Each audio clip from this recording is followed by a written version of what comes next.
So, hi everybody. If you don't know who I am, I'm Miss Webster. I'm the other 7th grade teacher. I know some of y'all may be watching this from Miss Mendelis's class. So I'm going to walk you through what we're doing on our asynchronous learning day, either Monday or Tuesday. Now, looking at the screen, it might seem like a lot, but don't worry, it's not really. We just wanted it really organized so y'all could work through it alone. So hopefully you follow directions, and that's why you're here under the Watch Me First Great Migration lesson. So what you want to do next is you want to go to the attendance tracker, B Day Monday, or if this is A Day, it'll say A Day Tuesday. It is a question. Simple, how are you doing today? So we can count you present for your asynchronous day. We have to take attendance. So make sure you answer this. How was your weekend? Did you do anything fun? We have to have it for attendance purposes, and that way, if you need a little extra time on your assignments, you'll still have it and still get marked present for the day. Then we're going to have our warm-up. It is our preview Great Migration assignment. There is a video. You're going to click the link. I'm not going to show it because it's probably copyrighted, but it'll say History Brief, The Great Migration. Then on the same thing, you'll say answer the question or the following prompt, answer the following prompt in at least 3 sentences. So you'll watch the video, then you'll answer the prompt. What do you think was the most important thing that made African Americans move out of the South? So why do you think African Americans moved from the South to these northern cities and to some extent the West Coast? Watch the video, then answer this in 3 sentences. So you can pause this video, and go on and do that assignment and then come back. So pause now, do your preview, Great Migration assignment, and then you can come back to this video. So pause now.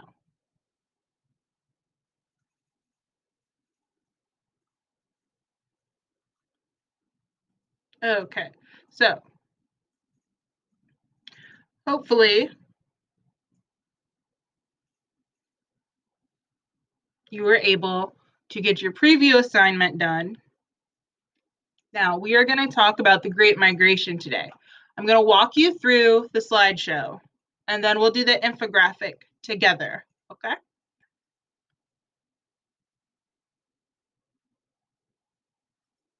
But just listen to the slideshow first, then we'll fill out the infographic together. So the Great Migration.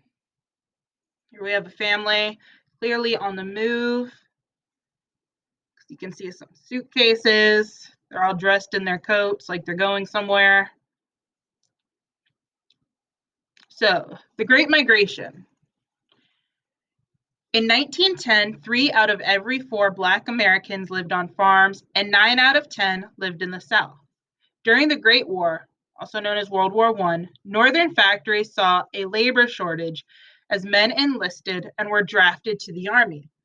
Suddenly, businesses were willing to hire employees they had once rejected. Throughout the South, African Americans answered the demand for labor. Besides trying to take advantage of the economic opportunities in northern cities, many African Americans hoped to escape the bigotry, poverty, and racial violence of the South.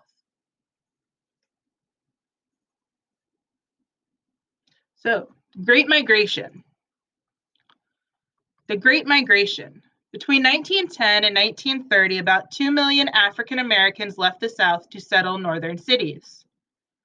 Push factors. So, reasons they were pushed out of the South that were pushing them away. They're the bad things. When you get pushed, it's bad. Segregation laws, sharecropping, poverty, racism, and violence in the South. Pull factors. Factory jobs in industrial cities, hope for more tolerance in the North. The reality is,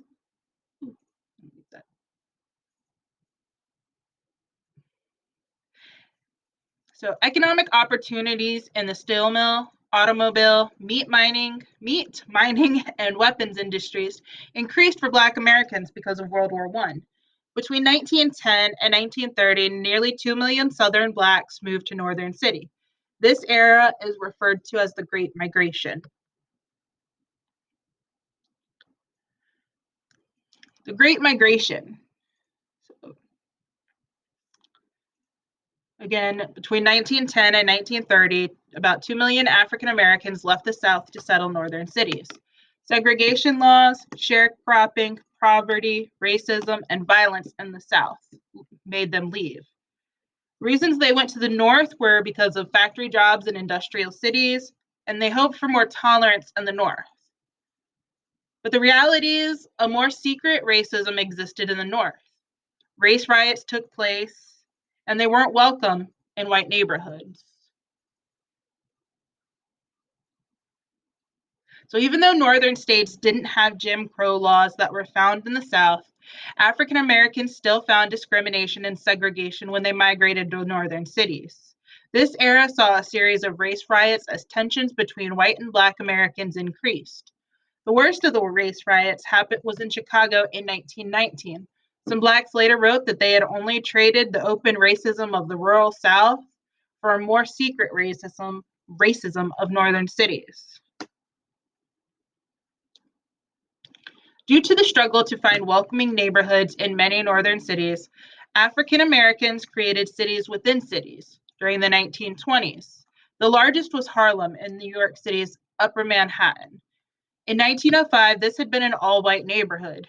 By the 1920s, over 200,000 African Americans lived in the Harlem neighborhood.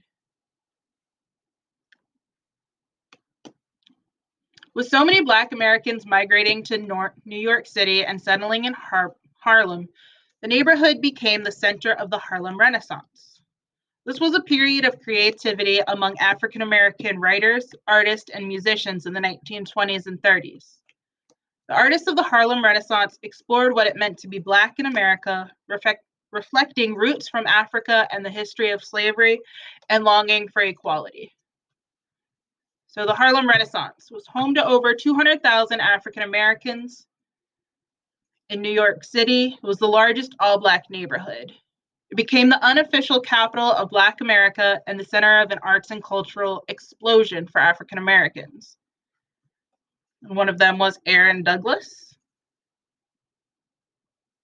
Another was Langston Hughes, who was Harlem's most famous African American writer during the Harlem Renaissance. So Langston Hughes was one of the leading writers of the Harlem Renaissance. He published his first book of poetry when he was 24 years old. Along with 25 books of poetry, Hughes also wrote plays and stories. His works expressed the feelings African Americans had of hope and struggle for equality. Another important Harlem Renaissance writer was James Weldon Johnson, who wrote about racial discrimination. Johnson also wrote the lyrics to the song Lift Every Voice and Sing, which became the anthem for the NAACP. So the Great Migration. The 1920s became known as the Jazz Age. This newly unique American style of music combined musical styles of Africa, Europe, and the United States. New Orleans, Louisiana was the birthplace of jazz. Jazz was spread with the Great Migration and made its way into the nightclubs of Harlem. New Orleans was also the birthplace of one of jazz's most famous musicians, Louis Armstrong. With more Americans turning into the radio, jazz soon filled living rooms across the country. So the Jazz Age. Jazz developed in New Orleans, Louisiana, and moved north during the Great Migration. Harlem became a showcase for jazz. And Louis Armstrong, jazz musician from New Orleans, combined African rhythms, blues, and ragtime. So the Great Migration. Jazz developed in New Orleans and moved north during the Great Migration. Harlem became a showcase for jazz. The famous nightclub, the Cotton Club, featured Black jazz and musicians only. But So the famous nightclub, the Cotton Club, featured black jazz and blues musicians, but only allowed white customers. Yeah, I had to read that again because that's crazy. Can you believe that? I mean, kind of. The Cotton Club, Harlem's best-known nightclub, became the center of jazz music in the 1920s, when renowned musicians like Duke Ellington, Cab Calloway, and Fletcher Henderson began performing there. The Cotton Club attracted hundreds of customers every night. Ironically, like many other night spots, the Cotton Club featured black performers, but banned black customers. And if y'all are interested, y'all can check out these different links, but we're going to go to our notes page. So pause here and switch to that assignment.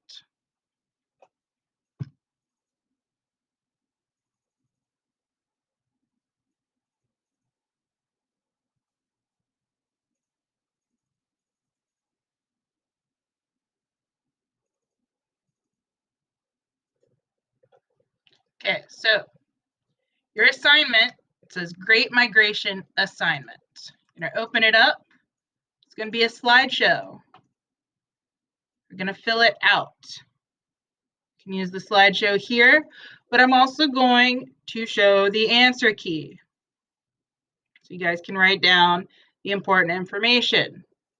So your assignment looks blank like this. And this is what you're gonna need to fill out. It's everything in red that was in the PowerPoint. So you can either pause this video and copy from the video to make sure you have everything. But we're going to go over these points again. So the Great Migration. Between 1910 and 1930, about 2 million African Americans left the South to settle in northern cities. Push factors: segregation laws, sharecropping, poverty, racism, and violence in the South were the reasons they left. So those are going to be their push factors. They're being pushed out of the South because of these reasons. The pull factors: factory jobs in industrial cities and hope for more tolerance in the North.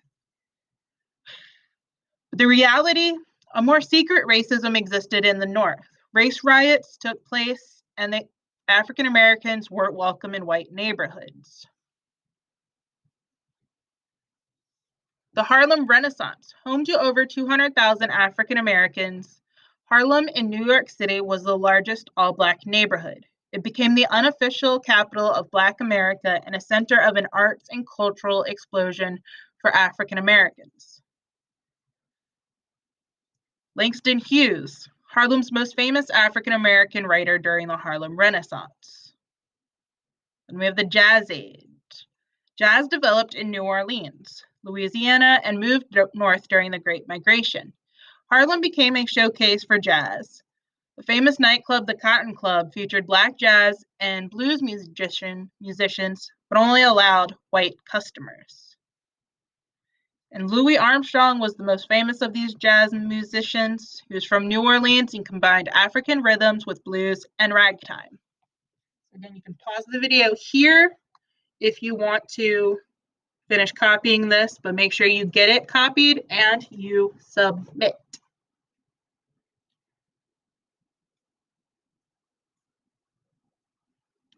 Now, once you're done the Great Migration assignment, we have the Harlem Renaissance assignment. This is pretty simple. We have 3 videos here. First, you're going to watch Welcome to the Harlem Renaissance. It's 12 minutes. Pay attention because you're going to be asked about it. Then you're going to listen to the song by Louis Armstrong, What a Wonderful World. And you're going to listen to a poem by Langston Hughes that's called Let America Be America Again. Then we have a couple questions. You'll go to the Harlem Renaissance Google Doc.